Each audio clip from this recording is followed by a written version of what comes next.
جو Peoples party کو support کرتی ہے۔ یہ سب آج کل کے جو حالات ہیں، ہم ایک بھور سے نکلتے ہیں دوسرے میں پھنس جاتے ہیں، تو منیر نیازی کا ایک شعر ہے، ان کی برسی بھی گزری میں اس کہ پر ایک اور دریا کا سامنا تھا منیر مجھ کو، میں ایک دریا کے پار اترا تو میں نے دیکھا۔ اور پھر خوشبو کی شاعرہ ہیں پروین شاکر، کو بکو پھیل گئی بات شناسائی کی، اس نے خوشبو کی طرح میری پذیرائی کی۔ میر صاحب، آپ نے دونوں شخصیات کو قریب سے دیکھا، آپ کے ذاتی مراسم بھی رہے ہیں، جی میں کوئی منی کچھ یادداشتوں میں سے ہمیں بھی نہیں یادداشتیں تو نہیں میں کہوں گا، لیکن کچھ حوالے میں ضرور کہوں گا کہ کچھ حوالہ جات جن کے منی زندگی سے نیازی تو کیونکہ ساہیوال سے ان کا تعلق ہے اور ابتدائی آغاز انہوں نے ساہیوال سے کیا ہے، اور اس قداور شخصیت کے درمیان وہ ابھر کے آیا ہے جس کا نام مجید امجد تھا۔ تو منی نیازی کی حیثیت ہمارے لیے تو ایک بڑے بھائی کی سی تھی۔ صحیح، جب وہ آتے تھے، لاہور شفٹ ہو چکے تھے لیکن 2 مہینے آ کے رہتے تھے، ان کے بڑے بھائی وہیں تھے، زمین نیازی صاحب، جن کو ہم زمین بھائی کہتے تھے لیکن منی نیازی کو ہم خان صاحب کہتے تھے۔ اور یہ بہت ایک ان کا مجھے وہ سارا 2 مہینے پھر مہینہ تقریباً روز ہی ان کے ساتھ گھومنا پھرنا، ٹہل لگانا، اور شام کو ان کو کسی ایسی جگہ پہ چھوڑ دینا جہاں وہ جانا چاہتے ہوں گے۔ جب بھی کراچی آتے، لاہور آیا ہوں تو انہوں نے کہا کہ تم چلا کاٹ کے آیا ساہیوال میں، وہ ان کا ایک خاص ریفرنس تھا، اب تجھے لاہور میں بڑے بڑے بھیڑیوں سے مقابلہ کرنا ہے۔ تو وہ اس طرح کا ان کا سٹائل تھا، اور اس وقت وہ مثال پبلیکیشن شروع کر چکے تھے، تو میں ہفتے میں 2 بار تو جاتا ہی تھا۔ منی نیازی ایک بے پناہ صلاحیتوں کے شاعر تھے۔ انہوں نے جو ایک رومانٹک اپروچ ہوتی ہے اس کا کانسیپٹ ہی چینج کر دیا تھا، یعنی کہ ان کی شاعری میں جو ایک دنیا آباد ہوتی ہے، خوبصورت دنیا ہے، وہ بالکل الگ چیز ہے۔ رہ گیا پروین شاکر کا معاملہ، تو میں زیادہ بات اس لیے نہیں کرتا کہ ہم آپ کسی کو رائے لیں۔ پروین شاکر کا سد بر کا فلیپ سب سے پہلا میں نے لکھا ہوا ہے، صحیح، اور خوشبو پر بھی سب سے پہلا مضمون میری اس سے بہت دوستی تھی، اتنی دوستی تھی کہ سب کو معلوم تھا کہ بہت دوست ہیں۔ اس وقت کراچی میں شعراء کی بہت ایک نئی کھیپ تھی، جمال ثانی سے لے کر ثروت حسین اور پورا ایک فاطمہ حسن اور یہ سب لوگ جو تھے اس میں شامل تھے، شاہدہ حسن اور انور سن رائے، یہ سب۔ اس میں پروین شاکر ذرا الگ سے ہٹ کے آئی تھی، میرا ان سب لوگوں سے بہت دوستی تھی، یہ جتنے نام لے، احمد جاوید تک، یہ جو اب ہمارے بہت دینی مفکر اور اسکالر ہیں، سب لوگوں کے ساتھ، بلکہ میرا تعلق ان سے ایک بڑے بھائی کا سا تھا، اور ایک ٹولہ تھا جو چلتا تھا، سلیم احمد تھے، کمر پروین ان سے الگ تھی، لیکن ان کے ساتھ انٹیگریٹ بھی ہوئی، اور پھر وہ اپنی آواز کے زور پر اس نے ایک دنیا کو، اور میں نے اس کا انالیسس بھی کیا کہ اس کی وجہ کیا ہے، کیوں یہ آواز ایکسیپٹیبل ہوئی ہے، اس سے کیا مشکل ہے، دونوں چیزوں میں کیا ہے۔ اسی میں میرا ایک فکرہ تھا کہ لڑکی سے عورت بننا اتنا مشکل ہے کہ میں نے بڑے بڑے مردوں کو عورت بنتے دیکھا ہے۔ اچھا، لوگوں نے اس کو طنز سمجھا کسی کے خلاف، میں نے طنز کوئی نہیں کی تھی، لیکن یہ حقیقت ہے کہ جب تک ہم اس فنامنے کو انڈرسٹینڈ نہیں کرتے، کہ پہلا میں نے اس خوشبو کا لکھتے ہوئے پہلا فقرہ یہ لکھا تھا کہ سلیم احمد نے کہا ہے کہ عورت کی طرح شاعری بھی پورا آدمی مانگتی ہے۔ میں نے کہا جس سے یہ پتہ نہیں چلتا کہ اگر جو شاعر خود عورت ہو تو وہ کس چیز کا تقاضا کرتی ہے، یہ سوال ہی پیدا ہوتا ہے۔ شاعری کی طرح یہ کہا کہ شاعری بھی پورا آدمی مانگتی ہے، عورت کی طرح شادی مانگتی ہے۔ صحیح سے میں نے کہا شاعر اگر خود عورت ہو تو کیا جواب ہوگا؟ اس پہ ایک پوری تنقید کا باب کا آغاز ہوا۔ سلیم احمد صاحب بھی اس پہ بڑے مطلب بڑی بحثیں میری ہوئی ان سے اس مسئلے پر۔ تو ہمارے لیے تو یہ ادب کا زندہ مسئلہ رہے ہیں دونوں لوگ بھی، اور ذاتی رابطوں سے بہت قریبی تعلقات بھی رہے ہیں ان کے ساتھ۔ یہ سب کوشش کرتے ہیں کہ کسی پہ سے بات ہو سکے، لیکن ابھی وقت ایک بریک کا، مزید بات کریں گے ایک بریک کے بعد، ہمارے ساتھ رہے گا۔ پروگرام سجاد میر کے ساتھ میں ایک بار پھر خوش آمدید۔ میر صاحب، ہم نے بات کی ہے کہ نیشنل سیکیورٹی کے حوالے سے پالیسی منظور کی گئی ہے، اور وزیر اعظم نے اجلاس بھی کیا، اور یہ کہا گیا کہ شہریوں کا معاشی تحفظ جو ہے وہ اس کا بنیادی عنصر ہوگا۔ اب بات یہ ہے کہ حکومت کوشش تو کر رہی ہے ہاتھ پاؤں مارنے کی، اور یہ کوشش کر رہی ہے کہ جناب کسی طرح شہریوں کو ریلیف دیا جائے۔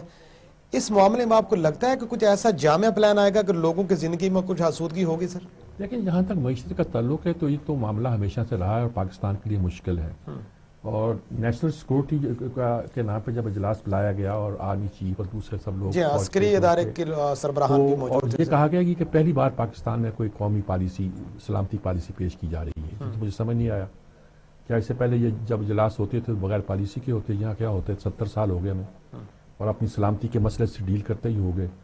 اب وہ کہتے ہیں شاید انہوں نے ری ڈیفائن کر دیا کہ اصل ایشو جو ہے اکنامک ہے. یہ سب کہتے ہیں کہ ہماری سیاست میں جو اب کرنی ہے, ہماری خارجہ پالیسی, ہر چیز کا تعلق جو ہے ہماری معیشت سے ہونا چاہیے, جڑا ہوا ہونا چاہیے. اور یہ بھی کہتے ہیں کہ مساق مشرق کی بات بھی ہوتی رہی ہے, مساق پاکستان کی بات بھی ہوتی رہی ہے.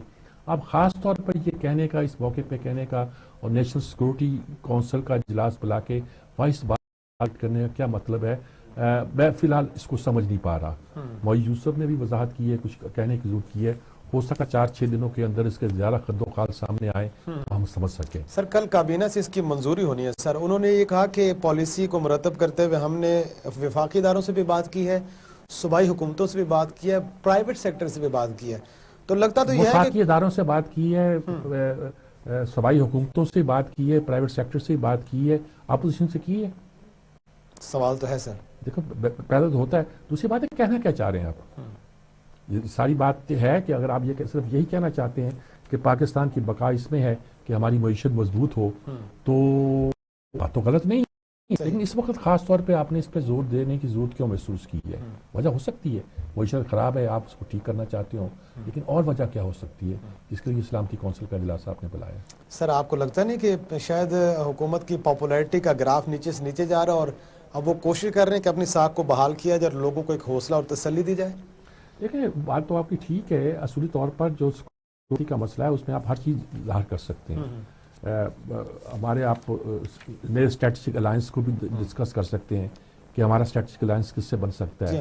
اس میں سر افغان صورتحال کے اوپر بھی پیش رفت ہوئی, اس پر بھی گفتگو کی گئی اسی اجلاس کے اندر بھی. تو اس کا مطلب ہے کہ وہ قومی پالیسی کیا کیسے ہو گئی نا, خاص طور پہ اس پر تعلق اس وقت افغان ایشو ہے, آپ اس پر ڈسکس کر رہے ہیں. ہر بار جب نیشنل سیکورٹی کونسل کا اجلاس ہوتا ہے اس میں ریلیونٹ سچویشن ہوتی ہے, ڈسکس ہوتی ہے. آپ اس پہ کیا کر رہے ہیں؟ آپ کیوں اس پہ زور دے رہے ہیں؟ اور سب کو آپ نے کہا کہ آن بورڈ ہیں, سب ہیں, سب کو لوگ اس پہ اختلاف کیا ہوگا کسی کو, لیکن آپ نے اس پہ خاص طور پہ کیا نئی بات کی ہے جس کا تعلق جو ہے ہمارے نیشنل سیکورٹی کونسل سے ہوگا؟ یہ میں ابھی تلاش میں ہوں. میں سر وہ اعلامیے کے مطابق تو یہ لگتا ہے جس میں بڑا زور ڈالنے کی کوشش بھی کی گئی کہ معاشی تحفظ ہی شہریوں کے تحفظ کا ضامن ہوگا. اس پہ مزید بات کرتے ہیں. ہمارے ساتھ موجود ہیں بریگیڈیئر ریٹائر غضنفر صاحب, تجزیہ کار ہیں. وہ کس طرح سمجھ پائیں سر اس کو لائن پہ؟ السلام علیکم بریگیڈیئر صاحب. جناب پہلے تو آپ کو مبارکباد, بہت بڑی ذمہ داری سے آپ سے دوش ہوئے ہیں ماشاءاللہ. کل بہت بہت شکریہ آپ بیٹے کی شادی ماشاءاللہ سے اسے, اور ہم نے فوراً ہی پکڑ لیا آپ کو. ابھی آپ مصروف ہوں گے ویسے تو. وہ نیشنل سیکورٹی پالیسی کا آج کچھ ذکر ہوا ہے, اس کل کابینہ میں پیش ہونی ہے. ہمارے آرمی چیف بھی تھے, ISI کے چیف بھی تھے, سب لوگ تھے. اس پہ کہا گیا ہے کہ جی معاشی سیکورٹی جو ہے وہ امپورٹنٹ ہے. بالکل درست بات ہے, لیکن یہ کہ خاص طور پر اس موقع پر اور نیشنل سیکورٹی کونسل کا اجلاس بلا کر اس بات کو اس طرح زور دے کے کہنے کی ضرورت کیوں محسوس ہوئی, اور یہ کہنا کہ یہ پہلی بار کوئی پالیسی پیش ہو رہی ہے, تو کیسا لگا آپ کو؟ بہت بہت شکریہ سجاد صاحب. اصل میں پہلی بات تو یہ ہے کہ جہاں تک نیشنل سیکیورٹی پالیسی کا کتابوں کے حساب سے, پریکٹیکل کے حساب سے اور سیکیورٹی کانسیپٹ کے حساب سے تعلق ہے, تو کسی بھی ملک کے لیے, چاہے وہ غریب ہو, چاہے وہ امیر ہو, چاہے وہ ڈیولپڈ ہو, چاہے وہ ڈیولپنگ ہو, ان کے لیے نیشنل سیکیورٹی پالیسی ایک بنیادی ستون ہے. کیونکہ نیشنل سیکیورٹی پالیسی کا تعلق صرف دفاع سے نہیں ہوتا یا ملٹری نیول ایئر پاور سے نہیں ہوتا, بلکہ اس کا تعلق آپ کے انٹرنل میٹر سے اور وہ ایکسٹرنل چیزیں, وہ ایکسٹرنل میٹر, وہ ایکسٹرنل چیلنجز جو آپ کے انٹرنل اسٹیبلٹی کو, گورننس کو, لا اینڈ آرڈر کو افیکٹ کرتے ہیں, ان تمام چیز کا جائزہ لے کے اس کو تفویض کیا جاتا ہے. ابھی اسی کے اندر ایک ایلیمنٹ ہے اکنامک سیکیورٹی, کیونکہ آپ نے جو اپنے اداروں کو چلانا ہے, یا آپ نے جو اپنے معیشت کو چلانا ہے, یا آپ نے اپنے تمام دفاع کے حساب سے جو انٹرنل دیا, ایکسٹرنل دیا, کہ انٹرنل اگر پولیس کی ضرورت ہے, لا اینڈ آرڈر گورننس کے لیے رینجر کی ضرورت ہے, FC کی ضرورت ہے, تو آپ کو دفاع کے سرحدوں کے اوپر فوج کی ضرورت ہے. ان کو رن کرنا ہے تو آپ نے پیسہ چاہیے, وہ پیسہ جنریٹ کرنا ہے تو آپ کے ادارے چلنے چاہیے, آپ کا پبلک سیکٹر چلنا چاہیے. جب آپ کا پبلک سیکٹر چلے گا اور مختلف گورنمنٹ اونڈ ادارے چلیں گے, پرائیویٹ پبلک پارٹنرشپ چلے گی, تو اس کے ذریعے اکنامک جو ہے وہ اپنا ڈیولپمنٹ آئے گی.